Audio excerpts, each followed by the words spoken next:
సరిగా మరో అంశం, జగన్మోహన్ రెడ్డి గారు ఢిల్లీ పర్యటన కోసం వెళ్ళాలని చెప్పి చూస్తున్నారు అనేటువంటిది ఒక చర్చ జరుగుతుంది. ఢిల్లీ పర్యటన వెళ్తే ఎట్లా ఉంటుందో, ఇప్పుడు వెళ్ళాలా వద్దా అనేటువంటి ఒక డైలమాలో ఉన్నట్టు. ఒకవేళ వెళ్తే ఖచ్చితంగా మోడీ అమిత్ షాని కలిసిన తర్వాత, అంటే ఇప్పటికే జీతాలు ఇచ్చేటువంటి పరిస్థితుల్లో కానీ తీవ్రంగా జాప్యం జరుగుతున్నటువంటి పరిస్థితుల్లో వాటన్నిటిని కూడా రెక్టిఫై చేసుకోవడానికి కానీ, లేకపోతే అదనంగా కొంత ఆర్థిక వనరుని కొంచెం ఇవ్వమని చెప్పడానికి ప్రధాని మోడీని ప్రసన్నం చేసుకోవటానికి వెళ్ళబోతున్నారు.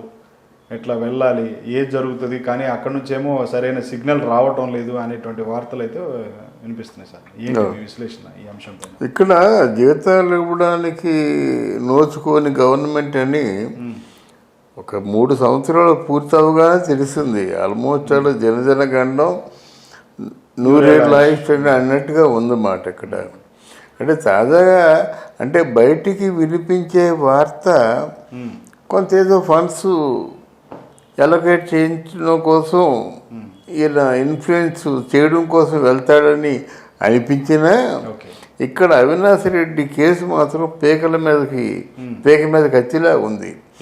అది ఏ క్షణంలో కట్ అవుతుందో తెలియదు అన్నమాట.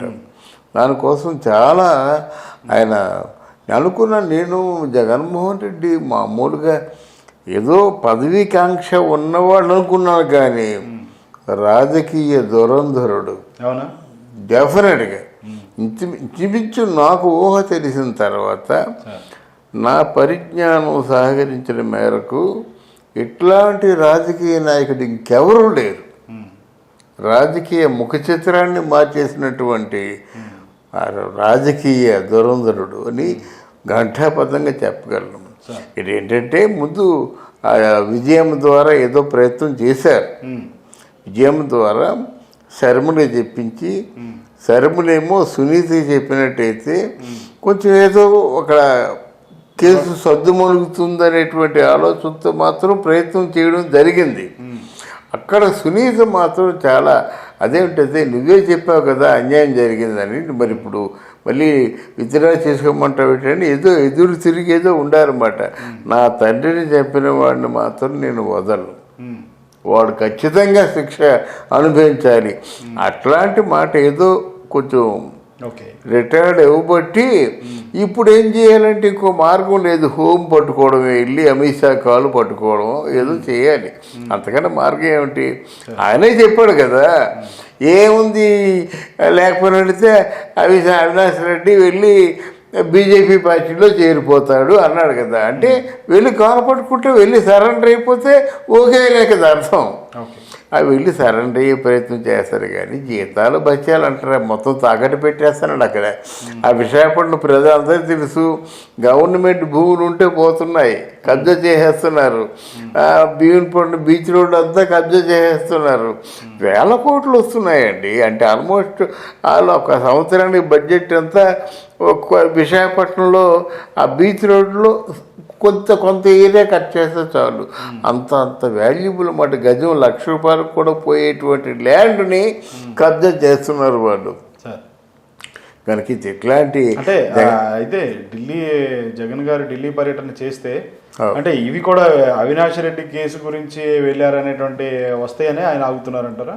అవినాష్ రెడ్డి కేసు అదేదో కొంచెం ఒక సద్దు మణిగే ప్రయత్నం. కేసుని మాఫీ చేయలేరండి. కేసుని ఎలా చంపేస్తారంటే పోస్ట్ పోన్ చేసుకుంటూ కొన్ని కేసులు మీరు అంటే దాంట్లో ఆలోచించినట్టయితే 30 సంవత్సరాల నుంచి కేసు దానికి పరిష్కారం లేని కేసులు అంటే 30 సంవత్సరాలు అలా ఉంటాయన్నమాట కేసులు. మనం చూస్తాం 47 సంవత్సరాలతో తీర్పు అంటారు అన్నమాట. ఈ 47 సంవత్సరాలు ఎవరుంటారు ఇక్కడ? అందువల్ల కొన్ని కేసులు అలా చేస్తారన్నమాట, మాఫీ చేయరు. కానీ ఆ కేసు అలా పోస్ట్ పోన్ అవుతుంది. వాళ్ళకి సిబిసిఐడి వాళ్ళకి ఏమో కావాల్సినటువంటి సమాచారం దొరకదు, ఎంత అన్వేషించినా దొరకదు. అప్పుడేంటే ఆ సమాచారం కోసం వాళ్ళు ఉంటారు, ఈలోగా వీళ్ళు మారిపోతారు, కొత్త వాళ్ళు వస్తారు. ఇంకా వాళ్ళు మొదటి నుంచి వాళ్ళు ఇన్వెస్టిగేషను ఇలాగా దశల వారిగా దశాబ్దాలు మారిపోతుంటాయి అన్నమాట.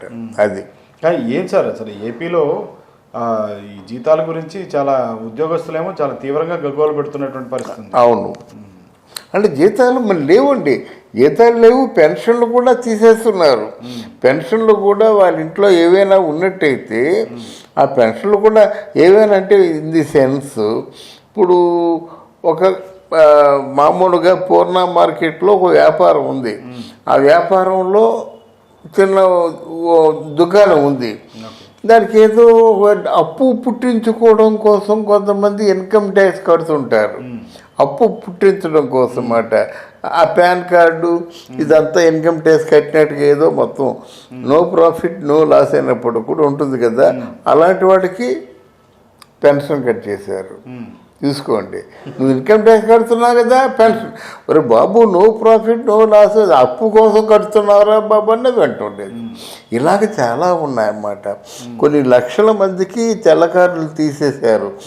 రాజశేఖర రెడ్డి హయాంలో అందరికీ కూడా తెల్ల కార్డులు ఇచ్చినట్టయితే మహానుభావుడు ఈ జగన్మోహన్ రెడ్డి గారు వచ్చిన వీరి తాలూకు హయాంలో అందరికీ తెల్ల కార్డులు తీసేశారన్నమాట. అస్తవ్యస్తంగా ఉంది. నా దృష్టిలో ఏంటంటే అంటే మోదీ గారు కేవలం ఢిల్లీకి ప్రధానమంత్రి, ఢిల్లీ కేజ్రీవాల్ ఉన్నాడు ముఖ్యమంత్రి, అంటే ఢిల్లీ వరకే చూసుకుంటాడా? ప్రధానమంత్రి అంటే ఎవరిని చూసుకుంటాడు? యావత్ దేశం మొత్తాన్ని చూసుకోవాలి కదా, దేశాన్ని మొత్తాన్ని చూసుకోవాలి కదా. ఇంటికి ఒక కుటుంబాన్ని పెద్దనేవాడు కుటుంబంలో అందరినీ చూసుకోవాలి కదా.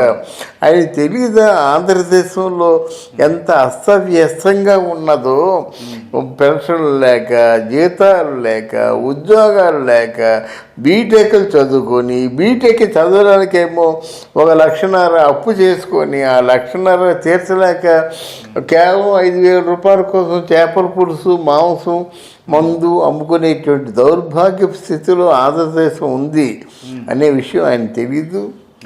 ఒకప్పుడు ఆంధ్రదేశాన్ని అన్నపూర్ణ అన్నారు.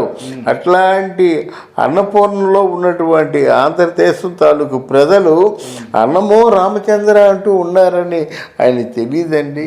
ఆయన చేయాలనుకుంటే చేయలేదు. కరువు కాటకాలు వస్తే అన్నమో రామచంద్ర అనేవాళ్ళు. అవును, ఇప్పుడు కరువు కాటకాలు వచ్చాయి కదా, మరి మార్గాలు లేవు, చేయడానికి ఉద్యోగాలు లేవు, అంటే ఏమి లేదు. ఆ మందు పెరిగిపోయిందండి.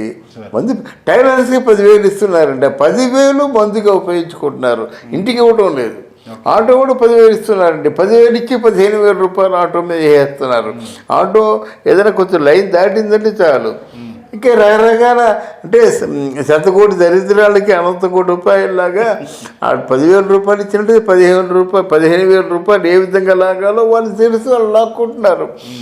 మరి ఇంత అస్తవ్యస్తంగా ఉన్నప్పుడు మోదీ గారికి తెలియదండి. ఇప్పుడు జగన్మోహన్ రెడ్డి తాలూకు వాస్తవిక పరిస్థితి ఏమిటో ఆయనకి ఇంటెలిజెన్స్ అని చెప్పలేదండి. తప్పు కదండి ఇది.